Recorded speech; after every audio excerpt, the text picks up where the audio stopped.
Hello everyone. In this video I'll show you a smaller project I built for a dear friend of mine.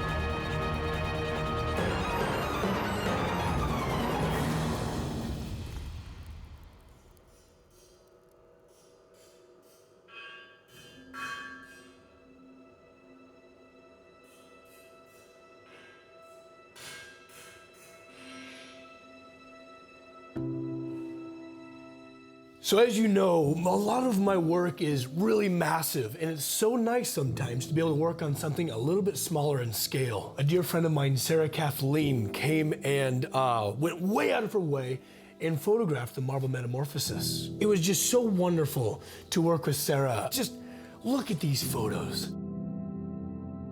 She really captured the grace, the emotion that was instilled into this piece.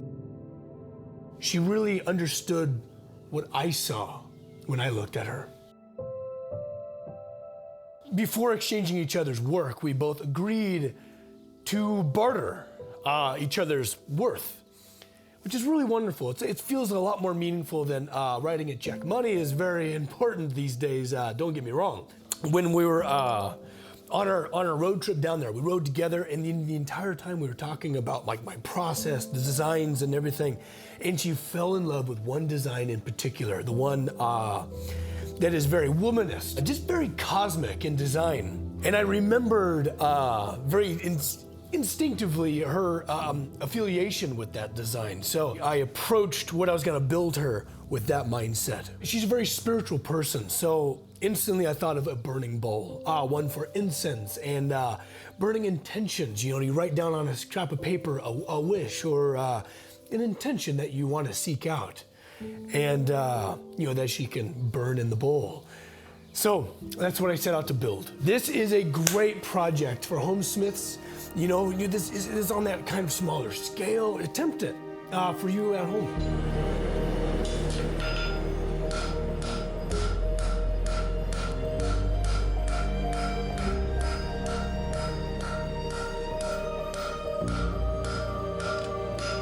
So primarily when you're forging down bar, you're on the face of the anvil.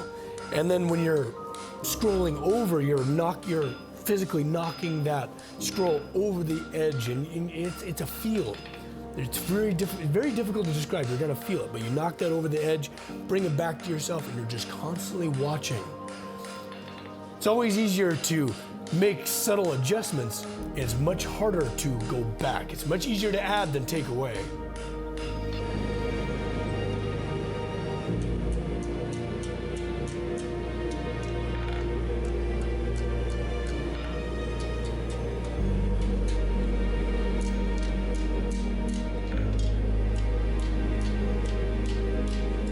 Now the key to forging a scroll is always the tip, the very beginning. Working that off the edge and just really taking your time and hurrying up all at the same time. Getting that tip just right, and then you just gradually reduce all that you do. And then you just make that perfect scroll, just almost like it goes into infinity.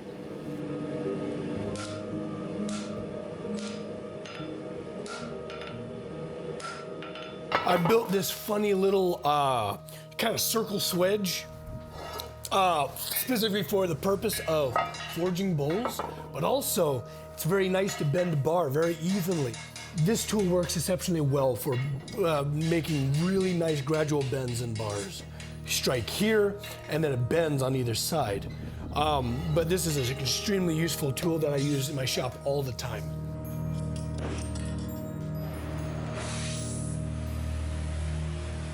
It's always good practice to forge everything you need out of a scroll when everything's nice and hot at the forge. But there are times where you're thinking a little bit more in the moment, where you do need that bit of torch work and be able to work a scroll around to exactly where you need it, sometimes you just need to do that. Now, when you have a piece of steel hot, and especially when you're working on a scroll at the tip, it's as sharp as a needle. I've worked that bar out to where it's just razor sharp at the end. And with a torch that burns over 3,000 degrees, it's very easy to just melt that entirely.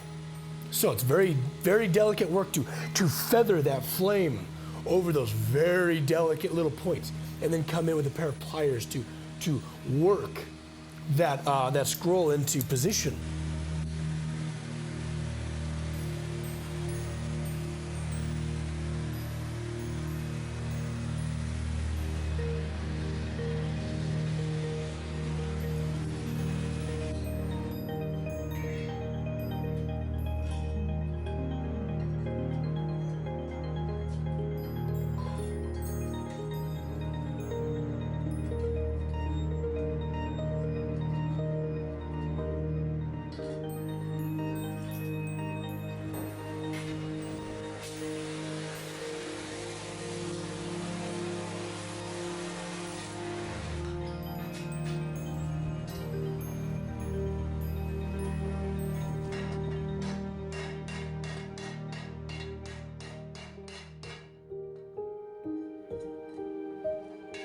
So when it comes to design, when you're building something that's heavy, that bowl is fairly heavy. When you're building something heavy that is being supported by whimsical scrolls that are in this, imagine what a dust devil or a tornado looks like if you froze it in a moment of time. It creates a spring, right? And you can't have this heavy thing bouncing around on a spring. No. Each one of those scrolls is a structural piece of integrity, and they're opposing.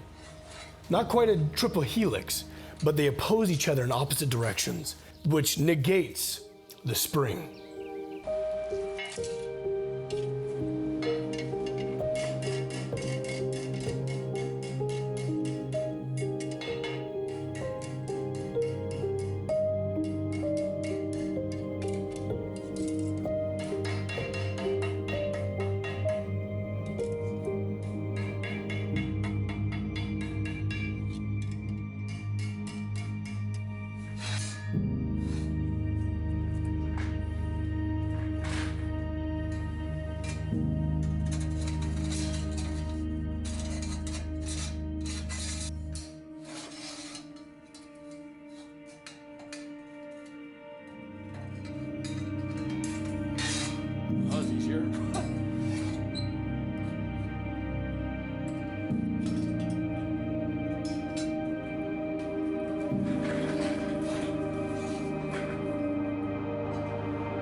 There was, of course, some, welding and fabrication involved in this piece.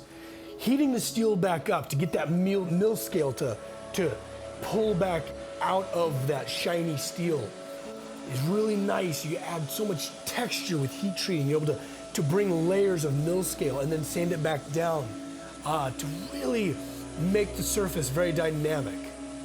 No matter where you look, there's an adventure. There's fissures and peaks and valleys. It's a landscape.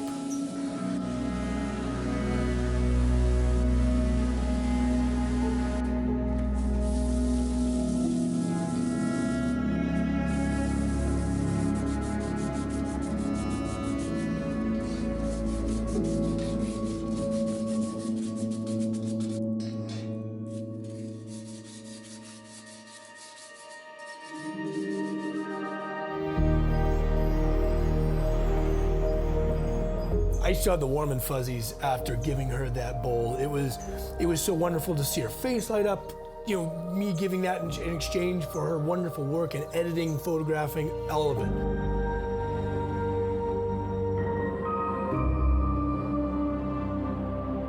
And for you homesmiths out there, I compel you to do more trade if you ever work with anybody. It really gives you the opportunity to experiment, to challenge your techniques, and it really helps you grow a lot. It is both an honor and a privilege to be able to share my work with all of you. Let me know in the comments what you want to see more of. And my friends, as always, thank you for watching.